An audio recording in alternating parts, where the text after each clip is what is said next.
সুধীমণ্ডলী, আজকের এই অনুষ্ঠান শুধু চেক বিতরণের জন্য সমবেত হওয়া নয়, এটি হলো যুবশক্তির ক্ষমতায়ন, তাদের নেতৃত্বের স্বীকৃতি এবং দেশের উন্নয়নের মূল চালিকা শক্তি হিসেবে তাদের ভূমিকার প্রতি আমাদের আস্থা প্রদর্শনের একটি প্রতীক। যুব কল্যাণ তহবিলের মূল উদ্দেশ্যই হলো দেশের যুব সমাজকে শক্তিশালী করা, যাতে তারা আত্মকর্মসংস্থান, সামাজিক উদ্যোগ এবং উদ্ভাবনী নেতৃত্বের মাধ্যমে দেশের রাজনৈতিক ও অর্থনৈতিক স্থিতিশীলতা নিশ্চিত করতে পারে। 2024-25 অর্থ বছরে 1050টি যুব সংগঠনকে মোট 5,41,00,00,000 টাকা অনুদান প্রদান করা হচ্ছে।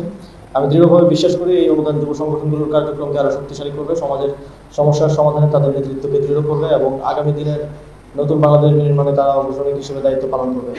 যেসব সংগঠন নির্বাচিত হয়েছে তাদের সবাইকে আমি আন্তরিক অভিনন্দন জানাই। আশা করি তারা অনুদান যথার্থভাবে কাজে লাগিয়ে দেশের উন্নয়ন ও সামাজিক সমৃদ্ধিতে গুরুত্বপূর্ণ অবদান রাখবেন।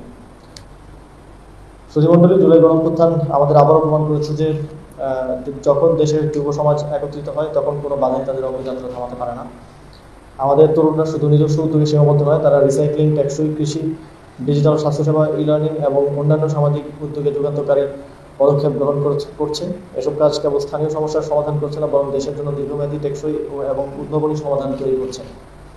আমরা চাই যুবরা কেবল স্বেচ্ছাসেবক হোক তা না, তারা নতুন নীতি প্রণয়ন, সামাজিক পরিবর্তন এবং নতুন বাংলাদেশ গঠনে সক্রিয়ভাবে নেতৃত্ব প্রদানে অংশগ্রহণ করুন।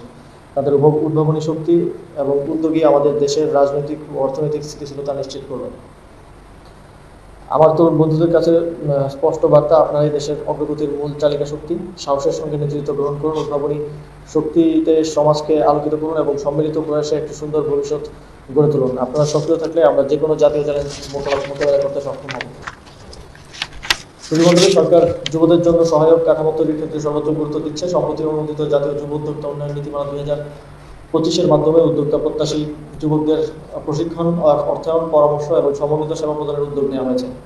এর ফলে তারা উদ্যোক্তা হিসেবে আত্মপ্রতিষ্ঠিত হয়ে দেশের অর্থনীতিকে গতিশীল করতে সক্ষম হবে বলে আমরা বিশ্বাস করি। আজকের অনুষ্ঠানে উপস্থিত হয়ে যুব কল্যাণ তহবিলের কার্যক্রমকে যারা তাৎপর্যপূর্ণ করেছেন তার জন্য আমি সকলের প্রতি কৃতজ্ঞতা জানাই। সারা দেশ থেকে আগত যুব সংগঠন সমূহকে আন্তরিক অভিনন্দন জানাই। সবশেষে আমি দৃঢ়ভাবে বিশ্বাস করি আমাদের যুব সমাজ দেশপ্রেম, মানবিক মূল্যবোধ, নৈতিকতা এবং উদ্ভাবনী দৃষ্টিভঙ্গিতে সমৃদ্ধ হয়ে দুর্নীতিমুক্ত, বৈষম্যহীন এবং সমৃদ্ধ নতুন বাংলাদেশ গড়ে তুলবে। আপনারা যে উদ্যম ও নেতৃত্বের ধারা দেখিয়েছেন তা আগামী প্রজন্মের জন্য অনুপ্রেরণার উৎস হবে। আপনাদের সকলকে আবার ধন্যবাদ জানাচ্ছি এবং যুব কল্যাণ তহবিলের সকল কার্যক্রমের সফলতা কামনা করছি।